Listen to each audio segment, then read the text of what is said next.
Hello, Habibi.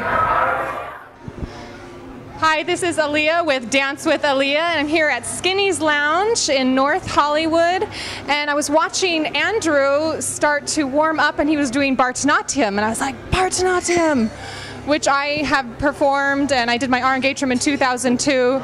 I learned with Malati Iyengar, and you said that you learned with Vijay Prakash. Yeah, Vijay Prakash. Yeah. So, what made you learn Bharata Natyam? How did you get involved in Bharata Natyam? Well, I started studying belly dancing when I was a teenager for PE. Oh. Yeah, which was an amazing opportunity. I had an alternative high school, and we had hippie teachers, and one of them was teaching belly dancing, and I always wanted to learn it, oddly enough. And so I started taking that, and then when I was in my... That was in high school? That was in high school. Then in my 20s, I saw this most amazing classical Indian dance performance at Self-Realization Lake Shrine. And it had some of the isolations that we use, like in belly dancing, but it had all of these deep spiritual themes. And because I was into meditation and everything, I thought, wow, I wonder if men do this kind of dance, because this would take, you know, some of the isolations I've learned in Middle Eastern dance, but take it also into this other spiritual storytelling kind of theme. And so I went up to Vijay, who was the person who directed the performance and danced in it, and I asked her, I said, do men study this classical Indian dance form? And she said, yes, not only do they study it, but there are many men who are the gurus of this dance form, and they pass it down from generation to generation. So that's how I got into that. Where did you go to high school at, and what type of style belly dance were you learning at that time? Well, I went to high school at a place called Project Moore, and it was in Tucson, Arizona. And a lot of people don't know this, but Tucson's probably the most progressive town in Arizona. So we had a lot of, like I said, hippie teachers at the school. And she came more from the Jamila tradition, Jamila Salampur, which is, I guess, predates the tribal, but kind of became the foundation for tribal, is what I understand, right? Yeah. Out of the Bay Area, yeah. Yeah, so that's who I learned from, or people that came from that tradition. And now, at that time, you hadn't been exposed to the male belly dancers. You were primarily had females as your models for who were dancing. Yeah, that's correct. We did eventually have a workshop with Roman Burt Balladine. I saw magazine pictures, because this was in the 70s. I saw magazine pictures of John Compton. We had Bobby Farah was on the back of the Strictly Belly Dancing albums, you know, dancing. So I was like, yeah, men do this dance. And so that was my encouragement and inspiration, because I was a young teen and there weren't a lot of male role models. But my understanding is that Jamila taught all of her male dancers the same movements as the women, and their ability to make it their own, and, you know, that was their side of it. But she taught them all the same basic moves.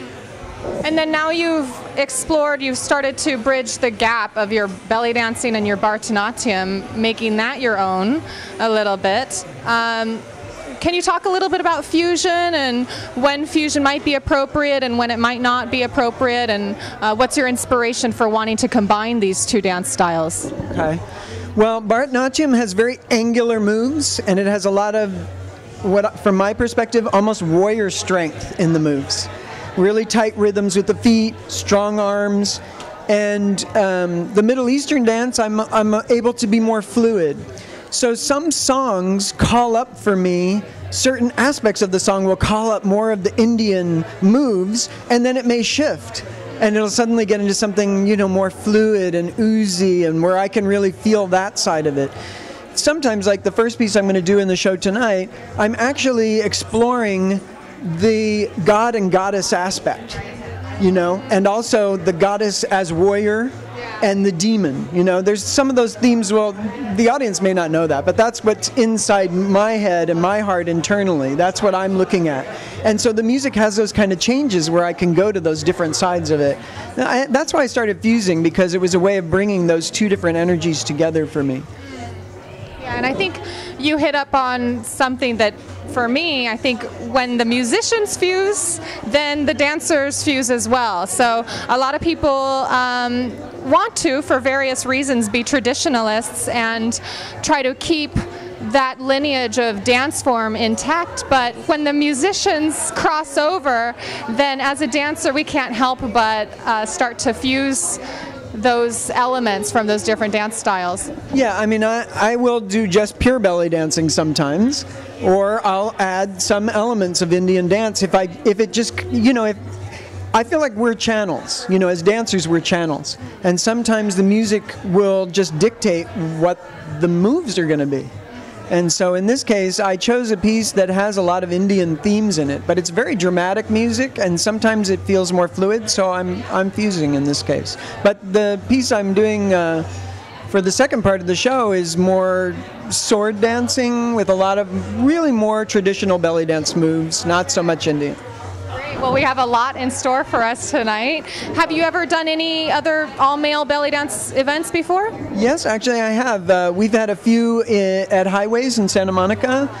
Salim put together a few, and some other people, and I've been in other shows with male dancers, but being all-male, those were the ones in Santa Monica. But this is the first one in LA proper. And were those all recently in the last couple of years, or?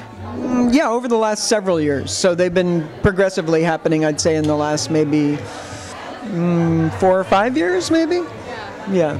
Do you think that there's more males who are starting to learn belly dance nowadays in Los Angeles or in America? Everywhere. Men are finally, well, of course, YouTube and internet gives you more exposure to the other men are doing this. And there's a connection that people have in every culture to this music. Certain people just connect to it, no matter what culture they're in. There's some, certain minority that just goes, wow, I feel this, I need to move, And so men are learning more and more that this dance was not always for women, it was always for both.